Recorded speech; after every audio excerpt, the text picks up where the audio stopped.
Selamat siang Pak, saya atas nama Yohanes Chandra Mavena ingin mempresentasikan hasil kerja saya tentang materi tentang model pembelajaran kontekstual. Yang pertama, pengertian model pembelajaran kontekstual. Model pembelajaran kontekstual atau contextual teaching and learning atau yang dikenal dengan CTL merupakan suatu konsepsi yang membantu guru dalam proses pembelajaran dan mengaitkan konten mata pelajaran dengan situasi dunia nyata dan memotivasi siswa yang membuat hubungan antara pengetahuan dan pengetahuan dan penerapannya dalam kehidupan mereka sebagai anggota keluarga, masyarakat, warga negara, dan tenaga kerja. Ada juga beberapa pengertian dari ahli, beberapa pengertian tentang model pembelajaran kontekstual dari para ahli. Yang pertama, menurut Ellen B. Jones, CTL juga merupakan sebuah sistem yang merangsang otak untuk menyusun pola-pola yang menunjukkan makna dengan menghubungkan muatan akademis dengan konteks dari kehidupan sehari-hari siswa. Baik, pengertian menurut ahli yang kedua yaitu pengertian pembelajaran CTL menurut Trianto. Model pembelajaran kontekstual teaching and learning atau yang biasa dikenal dengan CTL adalah konsep belajar yang membantu guru mengaitkan antara materi yang diajarkannya dengan situasi dunia nyata siswa dan mendorong siswa membuat hubungan antara pengetahuan yang dimilikinya dengan penerapannya dalam kehidupan mereka sehari-hari dengan melibatkan 7 komponen pembelajaran kontekstual. Baik, pengertian yang ketiga dari para ahli. Sedangkan menurut Rusman, model pembelajaran CTL merupakan suatu model pembelajaran yang memberikan fasilitas kegiatan belajar siswa untuk mencari, mengelola, dan mengembangkan pengalaman belajar yang lebih bersifat konkret atau terkait dengan kehidupan nyata melalui keterlibatan aktivitas siswa dalam mencoba melakukan dan mengalaminya sendiri. Baik, dari ketiga ahli tersebut saya bisa mengambil kesimpulan berdasarkan ketiga pendapat di atas dapat disimpulkan bahwa model pembelajaran CTL adalah suatu konsep belajar yang membantu guru untuk mengaitkan antara materi yang diajarkannya dengan situasi dunia nyata siswa sehingga memberikan fasilitas belajar siswa untuk mencari, mengelola, dan menemukan pengalaman belajar yang lebih bersifat konkret melalui keterlibatan aktivitas siswa dengan melibatkan 7 komponen pembelajaran kontekstual. Baik, ada yang bagian kedua, yang bagian berikut ini ada juga yang menjadi kelebihan dari pembelajaran kontekstual. Baik, berikut ini yang menjadi kelebihan dari model pembelajaran kontekstual. Yang pertama, memberikan komponen pada siswa dapat maju terus sesuai dengan potensi yang dimiliki siswa sehingga terlihat aktif dalam PBM. Yang kedua, siswa dapat berpikir kritis dan kreatif dalam mengumpulkan data, memahami suatu isu, dan memecahkan masalah, dan guru dapat lebih kreatif. Yang ketiga, menyadarkan siswa tentang apa yang mereka pelajari. Yang keempat, pemilihan informasi berdasarkan kebutuhan siswa tidak dilakukan oleh guru. Yang kelima,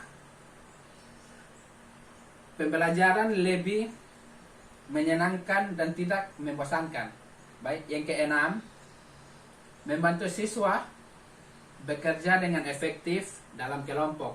Yang ketujuh, terbentuk kerjasama yang baik antara individu maupun kelompok. Baik, ada juga kelebihan dari model pembelajaran konstekstual menurut para ahli. Kelebihan dari model pembelajaran konstekstual menurut para ahli yaitu menurut Putra, kelebihannya yang pertama, pembelajaran menjadi bermakna dan real. Artinya, siswa dituntut dapat menangkap hubungan antara pengalaman belajar di sekolah dengan kehidupan nyata. Hal ini sangat penting karena dengan menjelaskan materi yang dimaksud dan ditemukan dengan kehidupan nyata, bukan saja lagi siswa materi itu akan berfungsi secara fungsional, akan tetapi materi yang dipelajari akan tersusun erat dalam memorinya sehingga tidak mudah dilupakan. Ya. Baik, kelebihan yang kedua, pembelajaran lebih produktif dan mampu menimbulkan penguatan konsep pada siswa karena pembelajaran konseptual menganut aliran konstruksiasme, yakni siswa dituntut menemukan pengetahuannya sendiri melalui landasan filosofis konstruksi siswa. Diharapkan belajar melalui mengalami, bukan menghafal. Baik, kelebihan yang ketiga di sini, CTL adalah model pembelajaran yang menekankan pada keaktifan siswa secara penuh, baik fisik maupun mental. Yang keempat, kelas dalam pembelajaran kontekstual bukan sebagai tempat untuk memperoleh informasi, tetapi sebagai tempat untuk menguji data hasil temuan di lapangan.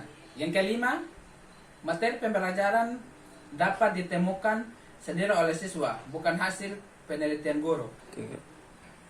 Baik, bukan saja kelebihannya dari model pembelajaran kontekstual, tapi juga ada beberapa kekurangan dari model pembelajaran kontekstual.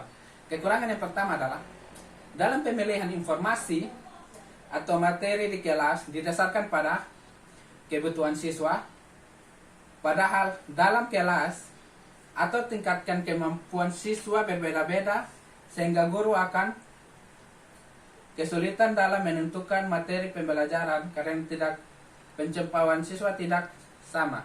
Yang kedua, tidak efisien karena membutuhkan waktu yang agak lama dalam PBM. Baik, kekurangan yang ketiga di sini adalah dalam proses pembelajaran dengan model CTL akan nampak jelas antara siswa yang memiliki kemampuan tinggi dan siswa yang memiliki kemampuan kurang tinggi, yang kemudian menimbulkan rasa tidak percaya diri bagi siswa yang kemampuannya kurang.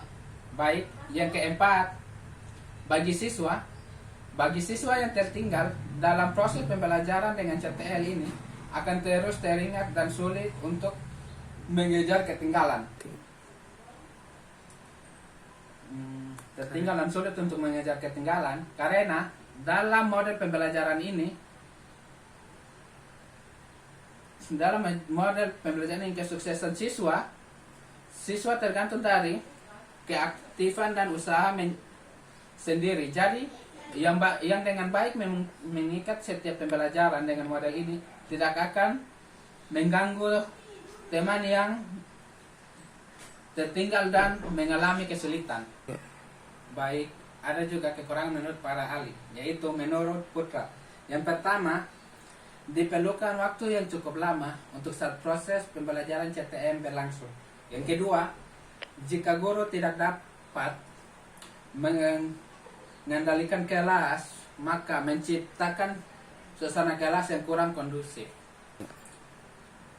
Baik, kekurangan yang ketiga di sini, guru guru lebih intensif dalam membimbing sebab dalam model CTL, guru tidak lagi berperan sebagai pusat informasi. Tugas guru dalam mengelola kelas sebagai sebuah tim yang bekerja sama untuk menemukan pengetahuan dan keterampilan yang baru. Siswa dipandang sebagai individu yang sedang berkembang. Baik, kelemahan yang keempat di sini, guru memberikan kesempatan kepada siswa untuk menemukan atau menerapkan ide-ide serta mengajak siswa agar menggunakan strateginya sendiri dalam belajar. Namun dalam konteks ini tentunya guru memerlukan perhatian dan bimbingan yang ekstra terhadap siswa agar tujuan pembelajaran sesuai dengan yang diharapkan semula. Baik, di sini juga saya akan menjelaskan tentang sintaks atau langkah-langkah dari model pembelajaran kontekstual. Sintaks atau langkah-langkah dari model pembelajaran kontekstual adalah sebagai berikut. Yang pertama, langkah pertama adalah mapping. Di sini guru akan mengutarakan kompetensi dan tujuan bimbingan dan motivasi. Tanamkan pola pikir bahwa pola siswa akan lebih memahami pelajaran dengan belajar secara mandiri, menemukan ilmu secara mandiri, dan mengonstruksikan gagasan secara mandiri. Yang kedua adalah inquiry. Inquiry terdiri dari pengidentifikasian, analisis, observal, hipotesis. Lakukan aktivitas untuk inquiry untuk bertujuan teori dan konsep.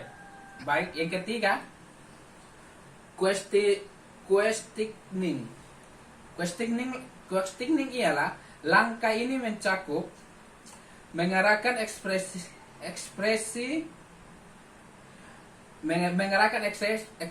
menuntun evaluasi inquiry dan generalisasi. Tentukan karakter ingin tahu pada pembelajaran dengan bertanya.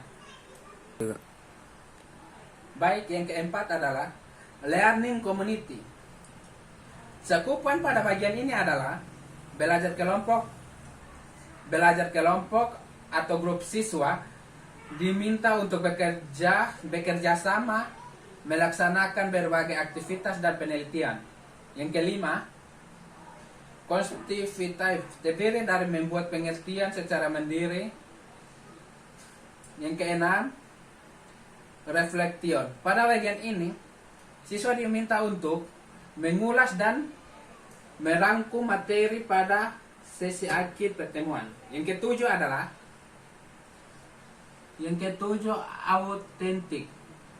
authentic assessment. Ini merupakan proses akhir pembelajaran di mana siswa dinilai dan menilai secara objektif agar siswa bisa mewujudkan kompetensi yang telah disampaikan pada awal sesi.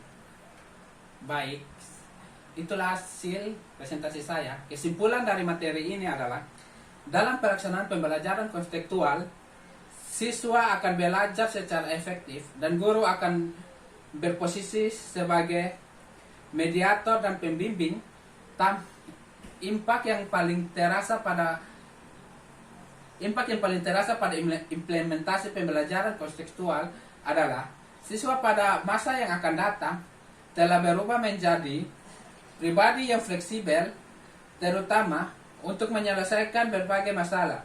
Dengan penerapan model ini, permasalahan yang ada bisa mudah untuk didefinisikan, sehingga siswa itu menyelesaikan masalah sesuai konteks zaman, terutama untuk mengatasi berita palsu dan hoax.